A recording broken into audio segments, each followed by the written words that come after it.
પ્રેમાનંદજી મહારાજ નીકળ્યા છે બહુ મોટા ઢોકી એવું કહેવાવાળા લોકો પહેલા છે ને વિડીયો જોઈ લો નીચે આવે कैसे आचरण कर रहे हैं। एक लड़के से ब्रेकअप, दूसरे से व्यवहार, फिर दूसरे से ब्रेकअप, फिर तीसरे से व्यवहार, और व्यवहार व्यभिचार में परिवर्तित हो रहा है। कैसे शुद्ध होगा। मान लो हमें 4 होटल के भोजन खाने की जबान में आदत पड़ गई है तो घर की रसोई का भोजन अच्छा नहीं लगेगा।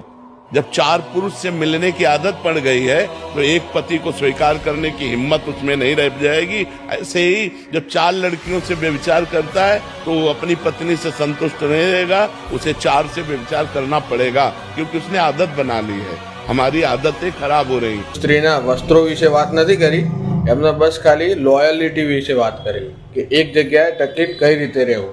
અને એમાં આજકાલના ન્યૂઝવાળા અને આજકાલના ઇન્ફ્લુએન્સરો થોડા વ્યૂઝ ને એ બધું લેવા માટે એ માણસને તમે ખોટો ગણાવો જે માણસે જીવન જીવતા શીખવાડ્યું। એ જગતગુરુને તમે એવું કહો કે જેણે કેટલાય લોકોનું જીવન બદલી નાખ્યું, પણ થોડાક વ્યૂઝના ઇન્ફ્લુએન્સર થોડાક ફોલોઅર્સ માટે ન્યૂઝ ચેનલો ને બધા શું કરે છે।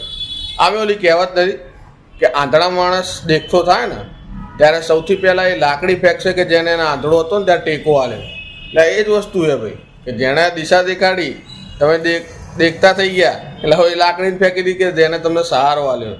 વાહ રે માનવી વાહ।